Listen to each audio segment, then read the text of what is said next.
Subscribe करा siddhis kitchen channel आणि नवीन video पाहण्यासाठी बेल आयकॉन दाबायला विसरू नका। नमस्कार, सिद्धीज किचनमध्ये तुम्हा सर्वांचं मनापासून खूप खूप स्वागत। आज आपण मोदकातला एक सगळ्यात सोपा प्रकार बघणार आहोत, ते म्हणजे तळणीचे मोदक। आणि हे मोदक खूप खुसखुशीत होतात। त्यासोबत ते जवळपास 7 ते 8 दिवस व्यवस्थित टिकतात। तर सुरुवातीला एका परातीमध्ये घेऊयात 2 कप बारीक रवा। तर रवा आपल्याला बारीक वापरायचा आहे। जाड रवा असेल तर तो मिक्सरमध्ये फिरवून वापरू शकता। चवीपुरता मीठ घालूयात आणि मीठ यात मिक्स करून घ्यायचं आहे। तर मोदक छान खुसखुशीत व्हावेत म्हणून इथे आपण 3 टेबलस्पून तेलाचं कडकडीत मोहन इथे वापरणार आहोत।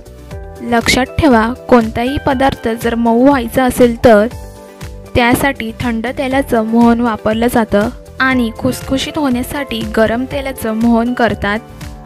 आता हे तेल आपल्या रव्याला व्यवस्थित चोळून घ्यायचं आहे।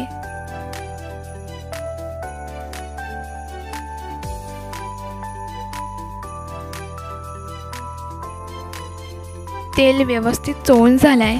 आता आपण इथे थोडं थोडं पाणी घालून याला घट्टसर असं भिजवून घ्यायचं आहे। तर रवा पटकन पाणी शोषून घेत नाही, त्यामुळे सुरुवातीला वाटतं पाणी खूप जास्त आहे। तर मी इथे पूर्ण अर्धा कप पाणी वापरलाय। अर्धा कप पाण्यामध्येच हा रवा व्यवस्थित भिजलेला आहे। सुरुवातीला हाताला थोडं रवाळ वाटतं, पण रवा व्यवस्थित भिजला की तो छान मऊ होतो।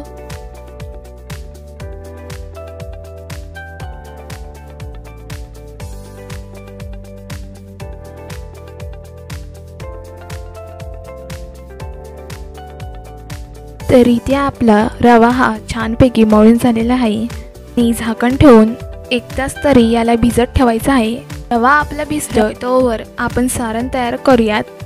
त्यासाठी कढईमध्ये घेऊयात 2 टेबलस्पून साजूक तूप आणि यामध्ये घालूयात अर्धा कप बारीक रवा। हा रवा आपल्याला मंद आचेवर छान त्याचा सुगंध येईपर्यंत सतत हलवत भाजून घ्यायचा आहे। हलकासा रंग बदलला पाहिजे रव्याचा, खूप जास्त डार्क करायचं नाही आहे आपल्याला। त्यामुळे हा रवा मंद आचेवरच अंदाजे 3-4 मिनिटच भाजून घ्यायचा आहे। 3 ते 4 मिनिट झालेली आहेत। रवा आपला भाजून झालाय। आता यामध्ये घालूयात 1 कप किसलेलं ओलं खोबरं। तर आता हे खोबरं आपण रव्यामध्ये ढवळून घेऊयात।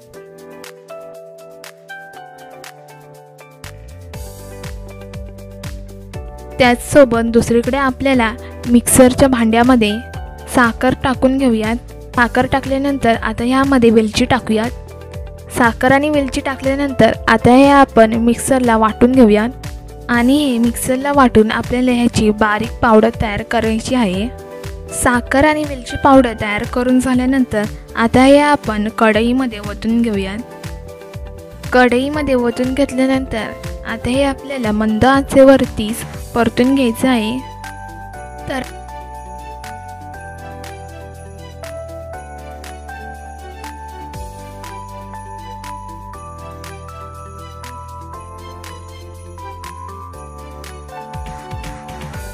आता ह्यामध्ये घालूयात पाव कप दूध। व्यवस्थित एकजीव करून घेऊयात दूध या मिश्रणामध्ये आणि मग आता व्यवस्थित एकजीव झाल्यानंतर 1 ते 2 मिनिटच मंद आचेवर याला सतत हलवून परतून घेत आहे। 1 ते 2 मिनिट परतून घेतल्यानंतर आता गॅस कमीच ठेवायचा आहे आणि फक्त अर्धा मिनिटला वाफ देऊयात, म्हणजे हे छान मऊसूत सारण असं तयार होईल। अर्धा मिनिट मी याला वाफ देऊन घेतलेली आहे। छान मऊसूत असं सारण तयार झालेलं आहे।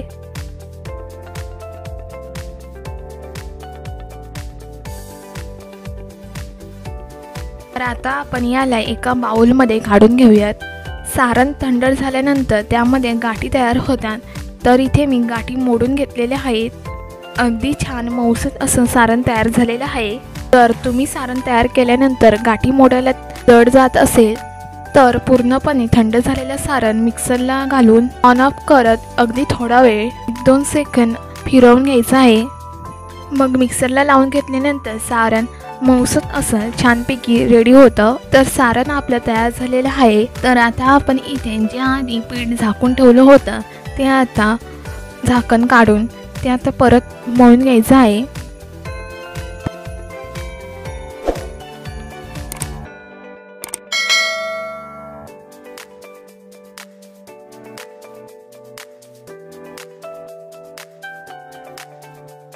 पीठ मळून झाल्यानंतर त्या पिठाचा छोटा गोळा काढून आपल्याला इथे पोलपाटावरती लाटून घ्यायचं आहे।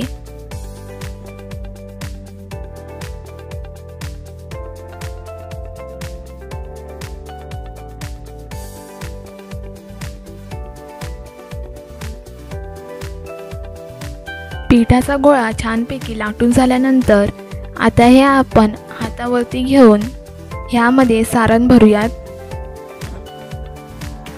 सारण भरून झाल्यानंतर आता आपल्याला ह्या पिठाच्या प्लेट्स काढून घ्यायचे आहेत।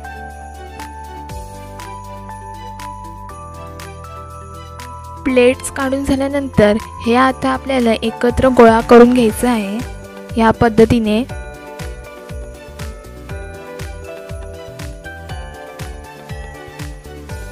आणि त्याला कडेने असा आकार सुद्धा द्यायचा आहे। तर इथे आपला मोदक रेडी झालेला आहे। तर हा मोदक आता आपण एका ताटात ठेवून देऊयात। तर बाकीचे सुद्धा मोदक ह्याच पद्धतीने करायचे आहेत। त्यानंतर एका कढईमध्ये तेल वतून घेऊयात। तेल वतून घेतल्यानंतर आता आपण ह्यामध्ये जे मोदक केले होते ते ह्या तेलामध्ये सोडूयात।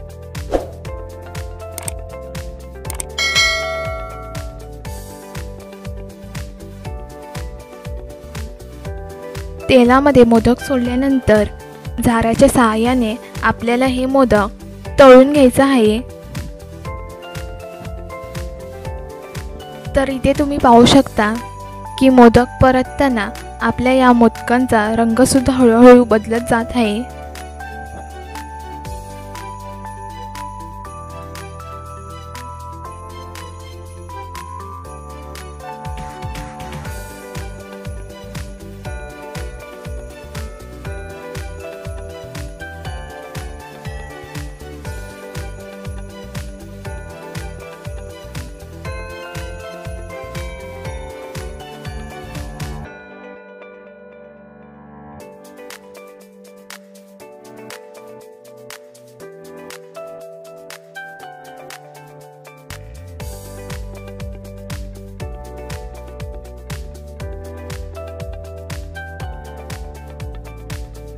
तर इथे आपले मोदक छान खरपूस असे तळून झालेले आहेत। तर हे मोदक आता आपण चाळणीमध्ये काढून घेऊयात या पद्धतीने। हे तुम्ही सुद्धा इथे पाहू शकता। तर बाकीचे सुद्धा मोदक आपल्याला याच पद्धतीने तळून घ्यायचे आहेत। तर तुम्ही इथे पाहू शकता की आपले मोदक तळून रेडी झालेले आहेत आणि खुसखुशीत सुद्धा झालेले आहेत। तर मित्रांनो, या पद्धतीची रेसिपी तुम्ही बनवून जरूर ट्राय करून बघा। कशी झाली हे आम्हाला कमेंट बॉक्समधून नक्कीच कळवा। जर तुम्हाला हा व्हिडिओ आवडला असेल तर या व्हिडिओला सबस्क्राईब करा, लाईक करा, कमेंट करा आणि शेअर करायला विसरू नका।